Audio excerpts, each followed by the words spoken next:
వ్యవసాయ రంగం ఈ రోజున ఎన్నో సమస్యల మధ్య కొట్టుమిట్టాడుతోంది. ప్రకృతి కరుణ మీద ఆధారపడ్డ సేద్యం అయితే అతివృష్టి లేదంటే అనావృష్టి పాలిట పడి అన్నదాతతో జూదమాడుతుంటే అదృష్టవశాత్తు వీటిని ఒడ్డెక్కిన రోజున మార్కెట్ మాయాజాలం, అందని గిట్టుబాటు ధరలు, ఆరుగాలం పడ్డ శ్రమను నిలువునా దోచుకుంటున్నాయి.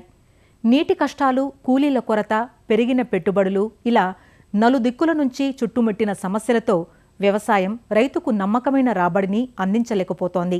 మరి ఈ శతకోటి సమస్యలకు పరిష్కారం ఒక్కటే అని ఎవరైనా చెబితే మీరు ఒప్పుకుంటారా? ఒప్పుకోక తప్పదు. ఎందుకంటే ఆ విధానం రైతుకు ఎంతగానో చేదోడు వాదోడుగా ఉంటోంది. కష్టాన్ని నష్టాన్ని తరిమి కొడుతోంది. బంగారు భవిష్యత్తుకు బాటలు వేస్తోంది. వ్యవసాయం 10 కాలాల పాటు పచ్చగా సాగాలన్న అందరి ఆశయాలు, ఆకాంక్షలకు నిచ్చెనలు వేస్తోంది. ఏమిటా విధానం అంటారా? అదేనండి సమీకృత వ్యవసాయం. వ్యవసాయాన్ని పంటకే పరిమితం చేయక పాడికి, జీవాలకి విస్తరించి తరతరాలకు ఇదే ఉత్తమ విధానం అంటున్న ఆ రైతుని ప్రత్యక్షంగా చూడాలనుకుంటున్నారా? చూసేయండి మరి.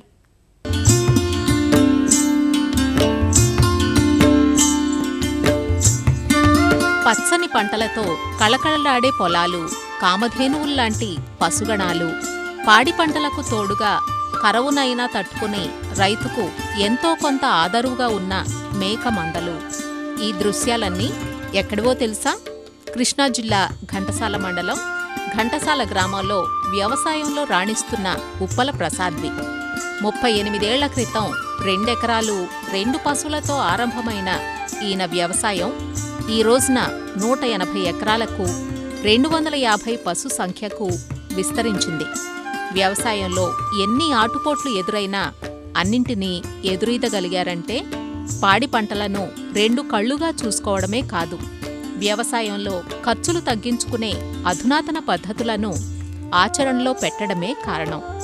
వ్యవసాయ రంగాన్ని పలు సమస్యలు ముప్పేట దాడి చేస్తున్న ప్రస్తుత పరిస్థితుల్లో ఇన్ని రంగాలను విజయవంతంగా నిర్వర్తించగలుగుతున్నారు.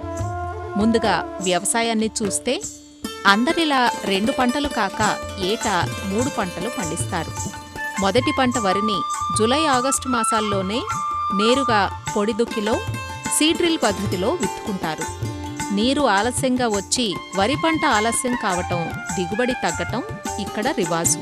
అయితే ప్రసాద్ మాత్రం సకాలంలో చేపట్టే సాగుతో 30 నుంచి 35 బస్తాల దిగుబడిని సాధించటమే కాదు, నవంబర్, డిసెంబర్లో మాగాణి అపరాలు విత్తుకుని వాటి నుంచి 6 నుంచి 7 బస్తాల మినుము పెసర్ల దిగుబడిని సాధిస్తున్నారు. ఆనక వీటి కోతలు పూర్తయ్యాక పశువులకు మేత కోసం మార్చిలో జొన్న, పిల్లి పెసర, జనుము వంటి పశుగ్రాస పంటలను సాగు చేస్తారు. మేలో మళ్లీ పచ్చిరొట్ట కోసం జీలుగ చల్లి జులైలో పడదున్ని వరి విత్తుకుంటారు. ఇది ఈయన పంటల సరళి. వ్యవసాయం పూర్తిగా సేంద్రియం. వరిని నేరుగా వెదజల్లటం వల్ల ఎకరాకు 3000, రసాయన ఎరువులు వాడకపోవటం ద్వారా మరో 2000, ఇలా 5000 రూపాయల ఖర్చును వరి వ్యవసాయంలో తగ్గించుకుంటున్నారు. అపరాల పంటలకు బెడదగా మారిన పల్లాకు ఈయన పొలంలో మచ్చుకైనా కానరాదు. సేంద్రియ విధానం, నిరోధక రకాల ఎంపిక వల్ల అపరాలు మంచి పంటనిస్తున్నాయి, నేలలో సారాన్ని పెంచుతున్నాయి. ఇలా 3 పంటల ద్వారా ఎకరాకు 40,000 నికర రాబడి వస్తోంది. ఇది కాక పచ్చిరొట్ట పెంపకం పరోక్ష లాభంగా ఉంది. ఈసారి కొంత విస్తీర్ణంలో మాగాణిలో అపరాలకు బదులుగా ఒక 10 సెంట్లలో కొత్తగా వచ్చిన పవన్, గణేష్ అనే చిక్కుడు రకాలను వరి కోత తర్వాత వరుసల మధ్య 2 అడుగులు, మొక్కల మధ్య 1 అడుగు దూరంలో గుచ్చి విత్తుకోగా 350 కిలోల దిగుబడి వచ్చింది. వాటి నుంచి 10,000 రూపాయల నికర ఆదాయం లభించింది. దీంతో అపరాలకు ప్రత్యామ్నాయంగా మాగాణుల్లో చిక్కుడు వేయవచ్చని నిరూపించారు ప్రసాద్. ఈ వ్యవసాయానికి వెన్నుదన్నుగా ఉంది పశు సంపద. ఇక్కడ 250 పశువుల్లో ఎప్పుడూ 80 పాడివి ఉంటాయి.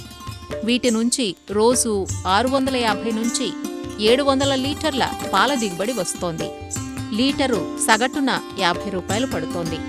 పాల ద్వారా నికరంగా 35 లక్షలు, పశువుల అమ్మకం ద్వారా మరో 5 నుంచి 10 లక్షలు ఆదాయం వస్తోంది. ఇది కాక ఏటా 900 నుంచి 1000 టన్నుల పశువుల ఎరువు లభిస్తోంది. అదే పంట సిరులకు మూలంగా ఉంది. ఏటా 50 టన్నుల వెర్మీ కంపోస్టును కూడా ఉత్పత్తి చేస్తున్నారు. వ్యవసాయం నుంచి ఏటా 360 టన్నుల ఎండుగడ్డి వస్తుంటే దాన్ని నిల్వ చేసి వాడుతున్నారు. ఉలవచారు ఫ్యాక్టరీల నుంచి వచ్చే ఉలవలను కొని వాడుతూ దాణా ఖర్చును తగ్గించుకుంటున్నారు. వరి తర్వాత మినుము పండిస్తాం, పెసర పండిస్తాం. ఈ 2 రకాలే ప్రతి సంవత్సరం పండించామనుకోండి, పైరు మార్పిడి లేక వాటిలో దిగుబడులు తగ్గుతాయండి. నాకేంటి ఈ పశువులు ఉండటం, ఈ డైరీ ఫామ్ ఉండటం వల్ల థర్డ్ క్రాప్ జొన్న, జనుము, పిల్లి మెసర ఇవన్నీ చేస్తానండి. ఇవన్నీ వేయటం వల్ల ఈ పైరు మార్పిడి జరిగి ఈ పశువుల ఎరువు మళ్ళీ సేంద్రియ ఎరువు బాగా పడి మళ్ళీ తొలకరలో అవకాశం ఉన్నంతవరకు పచ్చిరొట్ట పైర్లు వేస్తా. ఇట్లా భూమిలో ఎంతో మార్పు జరిగి మనకి పంటలో మంచి దిగుబడులు వస్తాయండి. లూజ్ హౌస్ పద్ధతిలో పెంపకం, మేతలను అక్కడికక్కడే అందించటం వల్ల నిర్వహణ ఖర్చులు బాగా తగ్గుతున్నాయి. ఇక ఈయన వ్యవసాయానికి కొత్త రూపురేఖలు తెచ్చింది మేకల పెంపకం. ఇక్కడ నలుపు, తెలుపు మేకలు కనిపిస్తున్నాయి కదా. నలుపువి బ్లాక్ బెంగాల్ జాతి కాగా తెల్లవి సూర్తి.